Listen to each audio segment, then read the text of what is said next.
Hey YouTube, this is Dean making another vid. If you like my content, please consider hitting the like button. Also, please consider subscribing, as it is very much appreciated. A collection video today, and I'm on a bit of a roll. I'm making a couple of videos. But anyway, I just wanted to, now that my young fella completed that tinderbox, I just wanted to show my tinderboxes, traditional tinderboxes. I've got a couple now. So yeah, just going to do a collection video. Anyway, this is the first one. Most of these are based on traditional tinderboxes. So these two especially are very traditional. But this one also is. I actually bought this one a little while ago. I have done a review on it. But this is the traditional candle holder tinderbox that a lot of them used in the 18th, 19th century. And I did actually find some candles that fit in here.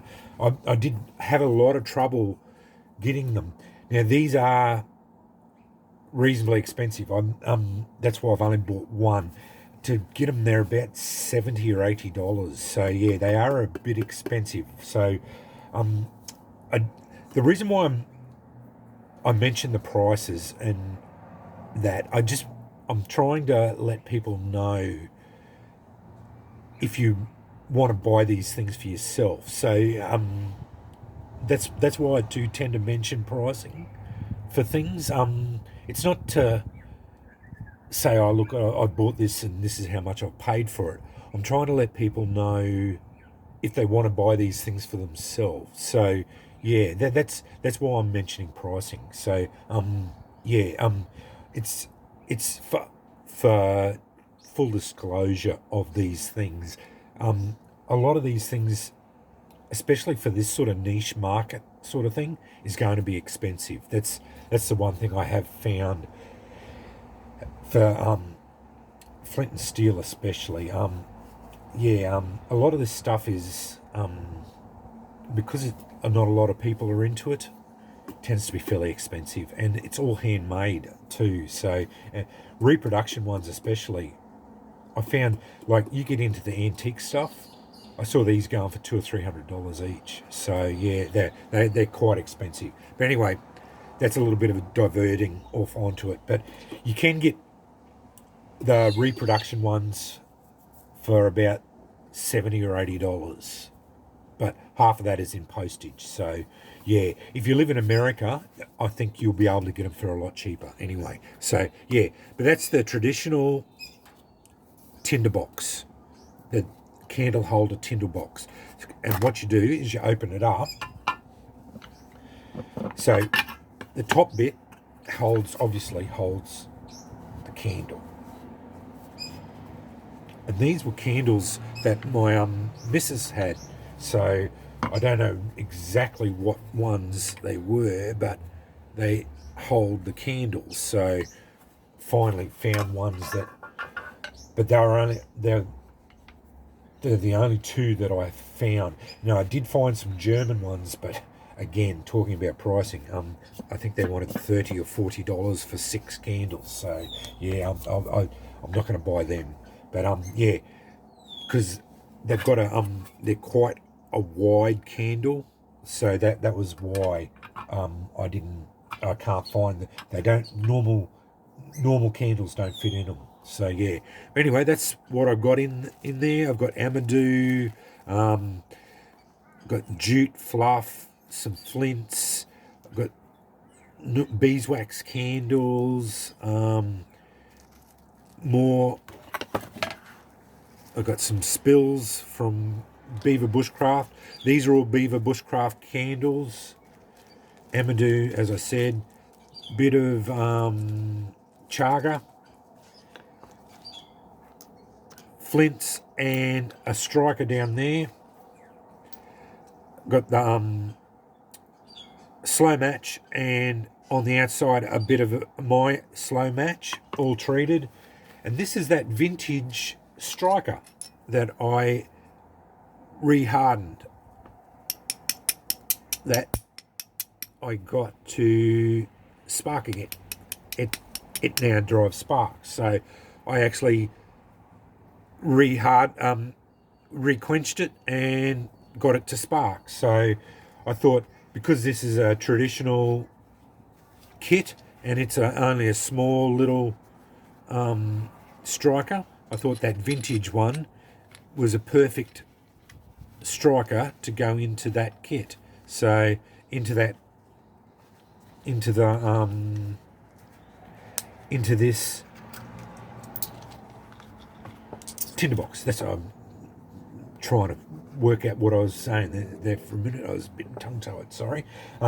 Yeah, so yeah, that vintage striker's in there with a couple more flints. You know, had the flint there as well, and it all fits all in there nice and neat. So yeah, I think that's quite a nice little kit, all sorted out. And then obviously the big candles doesn't really go there, but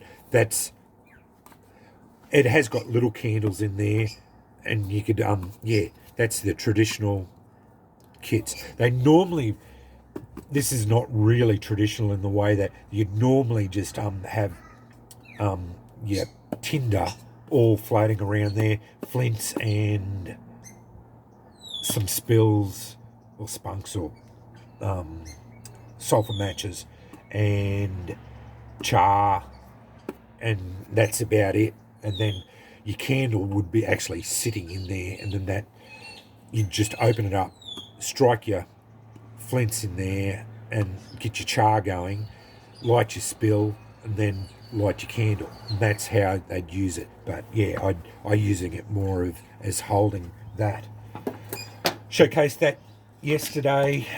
That's my son's flint traditional tinderbox that he made me yesterday.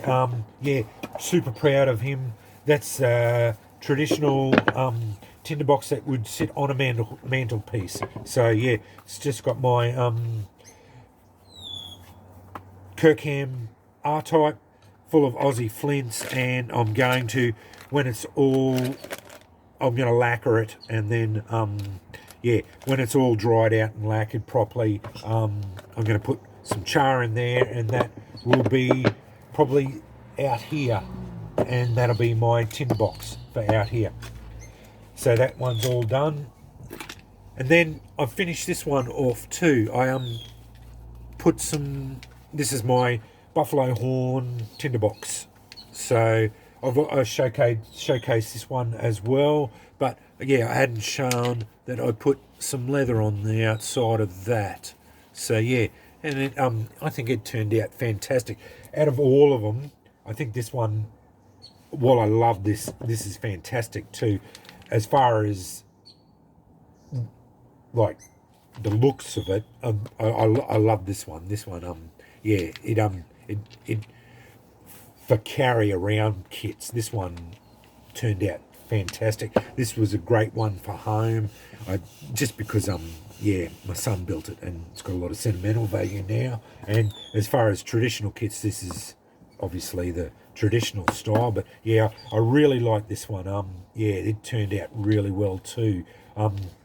First go at it, it turned out really well. I won't take it apart again. It's just got everything in there. I've showcased this one plenty of times as well. So yeah, but I just wanted to do a little bit of a just show my couple of kits, couple of my tinder boxes, traditional tinder boxes, because these are the traditional ones. This one they probably would cut it off, but I like this one the more. If I was going to do it again, which I probably will, I'll probably buy another one eventually. I may cut it off. The next one, cut it off, maybe, or I don't know yet. But yeah, I definitely. The way this one turned out, I'll definitely probably be building another one there. But anyway, that's my traditional ones. Yeah, the traditional candle holder one, my mantelpiece one, and my buffalo horn one. Anyway, thanks for watching.